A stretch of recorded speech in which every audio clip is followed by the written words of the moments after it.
The newsroom, the Oregon State Legislature will pay more than $1 million to 8 victims of sexual harassment and hostile workplace behavior after reaching a settlement with the Oregon Bureau of Labor and Industries, or BOLI. Now, in exchange, the victims are going to drop any future lawsuits against the legislature. Now let's get to Fox 12's Nora Hart joining us now with more details in this settlement. I understand there are lots of details to break down. Yes, many details, you guys. The settlement actually comes after a BOLI investigation found substantial evidence of sexual harassment at the Capitol and says the legislature did not take appropriate action to stop it.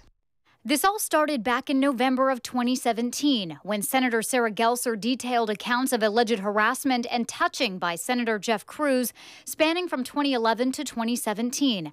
Senator Jeff Cruz resigned in February of 2018 after an independent investigation found that he had a long-standing pattern of harassing women at the Capitol. Then BOLI launched an investigation last summer, saying interns and staffers filed complaints about sexual harassment and a hostile work environment at the Capitol, some of them going back several years.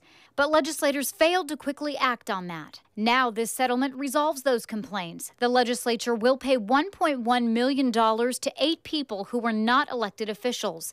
The largest damage award is $415,000. The legislature will also pay Senator Sarah Gelser more than $26,000 for her attorney's fees and other expenses, which were the only damages she sought. In exchange, those involved have agreed to drop their other lawsuits against the legislature, including one filed by 2 former interns last month. The legislature has also agreed not to retaliate or discriminate against anyone involved.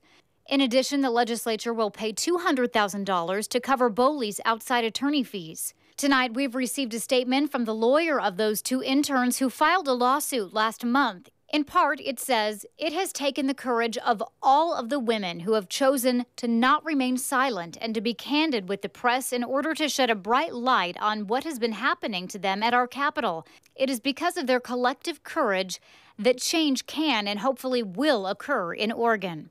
It goes on to say they hope that by coming forward, their experience will foster a new environment where the integrity and safety of women are taken seriously and where they're offered support when harassment occurs.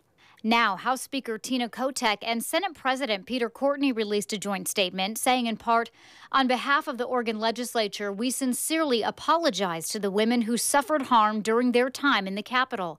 Everyone working in or visiting the state capitol deserves to feel safe and respected. We remain committed to improving the Capitol's workplace culture and are working hard to implement that change during the ongoing legislative session, following the recommendations of the Oregon Law Commission. As a result of the BOLI investigation and the settlement, the legislature will also work to improve the Capitol culture and implement workplace harassment training. Also, I just spoke with Senator Sarah Gelser, and we will have what she had to say coming up on the 6 o'clock news. Live in studio, Nora Hart, Fox 12 Oregon.